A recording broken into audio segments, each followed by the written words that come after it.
For years, we had sailed our sailboat Wyntersea among the waters of British Columbia, Washington State and Alaska. We were anxious to get further afield, and the thought of the high seas drew us on. At last, the weather turned, and we found ourselves out on the mighty Pacific Ocean. After a final, long, dark night's sailing, with the powerful light of Point Reyes Lighthouse in California, we had arrived in Drake's Bay, in the shelter of Point Reyes, a peninsula jutting out into the ocean, which makes this a rare protected anchorage on the Pacific coast of California.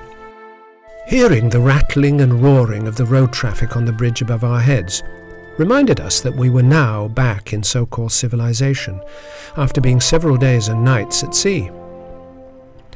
I was surprised at the lack of shipping in the approaches and entrance to San Francisco Bay. After all, San Francisco and Oakland, further in across the enclosed bay, are among the busiest ports on the west coast of the United States. But there was not a single big ship to be seen. "There's Alcatraz," I shouted to Linda. And there it was. Alcatraz was named La Isla de los Alcatraces, or the Island of the Pelicans, by Captain Ayala in 1755.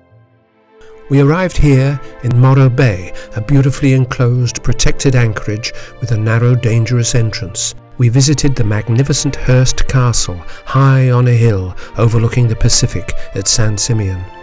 Hearst Castle was planned and built by the American newspaper tycoon William Randolph Hearst. From about 1920, he spent the last 30 years of his life planning, building, and often rebuilding this extraordinary creation on the hilltop at San Simeon. We left Catalina Island to cross back to the mainland of Southern California, and almost immediately these dolphins joined us, as they have many times before. It's said to be a good luck omen for the boat. We left our quiet corner of San Diego Harbor near the Hotel del Coronado and followed this tall ship up the length of this great harbor of San Diego.